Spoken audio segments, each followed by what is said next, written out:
عامر عبد الرشيد عبد الله عامر يباش oo kamid ah howlwadeennada telefishinka Saab TV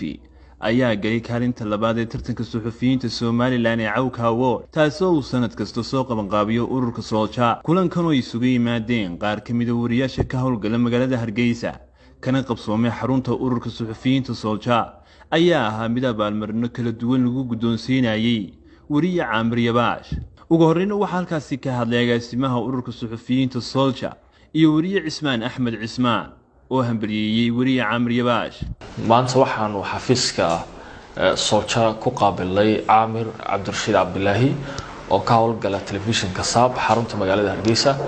Caamir waxa uu kamid ahaa guuleystayaashii sanadka 2022 xafladda ama abaalmarinta Cawka Award wuxuu ku guuleystay qaybta qoraalka oo kaalinta labaad ka galay runtii aad iyo aad baan ugu mahadcelinaynaa maanta inaanu halkan ku wareejino abaalmarintiisii oo ku guuleystay sanadkan maadaama aanu fursad u helin uu ka maqnaa maalintii dhaweyd xafladii markaa lagu qabtay magaalada Hargeysa ee lagu abaalmarinay Cawka Award runtii anagu aad iyo aad baan ugu faraxsanahay inaanu dhiirigelino dhalinyarta warbaahinta ku jirta oo aan doonayno markaas inay aqoontooda qoraal hadal iyo cod intaba ay kor u qaadaan aan ku faraxsanahay inaan maanta halkan ku wareejino abaalmarintiisii uu ku guuleystay Caamir Cabdirashiid Cabdilaahi oo telefishinka Saab ka howlgala xaruntiisa magaalada Hargeysa runtii aad iyo aad baan ku dhiirigelinaynaa waxaan ku leenahay hambalyo sanadada dambe waxaan ku wareejinaa guulo kuwa ka sareeya iyo kuwa la midaba inaad gaari doonto haddii alla yiraahdo bismillaahir rahmaanir rahiim maanta waxaan noo farxada in wariye ka tirsan telefishinka Saab ana wariyaha ugu daada yar Caamir Cabdirashiid Cabdilaahi uu ku guuleystay abaalmarinta Cawka Award taasoo kaalinta labaad ka galay hab qoraalka waxaan aad mar labaad u bogaadinaynaa wariyaha si dadaal ku sameeyay kartidiisa isagoo maalintii xafladda ku baagneedna ku maqnaa waxbarasho maanta ayay suuro gashay anagoo ka hadlayna magacii telefishinka Saab waxaan soo dhaweynaa mar labaad iyo mar saddexaadba guusha uu gaaray wariyahaasi waxaan rajaynayaa in dadaal inta ka badan uu sii gaari doono sidoo kale iyagu dhammaan waxaan hambalyeeynaa intii kale iyadoo ku guuleysatay abaalmarintaasi waxaan u mahadcelinayaa ururka suxufiyiinta Soomaaliland Soolja oo isagu soo qaban qaabiyay aad baad u mahadsantahay Caamir aad baan ku hambalyeeynaa ugu dambeyn wariye Caamir Yabaash oo halkaasi ka hadlay ayaa u mahadceliyay bahda Soolja iyo sidoo kale bahda Saab TV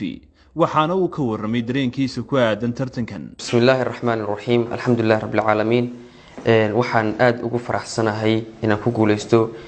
tartanka Cawka Award ee ururka suxufiyiinta Soolja waxa kale oo ii farxada inaan markii koowaad aan soo dayo inaan ka qayb galo tartankaasi Cawka Award aan ku guuleysto kaalinta labaadna aan ka galo tartankii qoraalka tartankaasi qoraalka ayaa waxa laga hadlayay maamul wanaaga runtii marka maamul wanaagga laga hadlayna waa topic aad u ballaaran waxaan u mahadnaqayaa ururka suxufiyiinta Soolja oo maanta xaggan igu guddoonsiiyay shahaadadii aan ku guuleystay amba awardkan ku guuleystay tartanka labaad ka galay maadaama aan maalinkii arbacadii la qaybinayay awardka aan ka qayb gali waayay siyaabo badan oo jiray awgeed sidoo kale waxaan aad ugu mahadcelinayaa asxaabteeda warbaahinta ee igala soo qayb gashay awardkan maanta la guddoonsiinayay sidoo kale waxaan u mahadcelinayaa oo aan salaamayaa dhammaanba suxufiyiinta Soomaaliyeed meel kasta oo ay joogaan si gaar ah waxaan u salaamayaa bahdayda Saab TV ugu horeeyo taftiraha guud ee Saab TV Kays Axmed Digaale iyo dhammaanba howlwadeennada aan bahwanaagga ku nahay Saab TV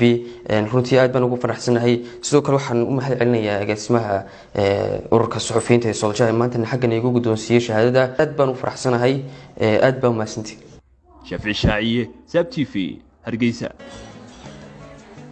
واو اسبوعك يسوي في عيسى صاحبي wadkeeshi sama ما شاء الله صح ما عاد وش بصير waxaan ku shubtay xilmo furan $10 baad ku shuban kartaa 5 baad ku shuban kartaa 15 baad ku shuban kartaa 20 baad ku shuban kartaa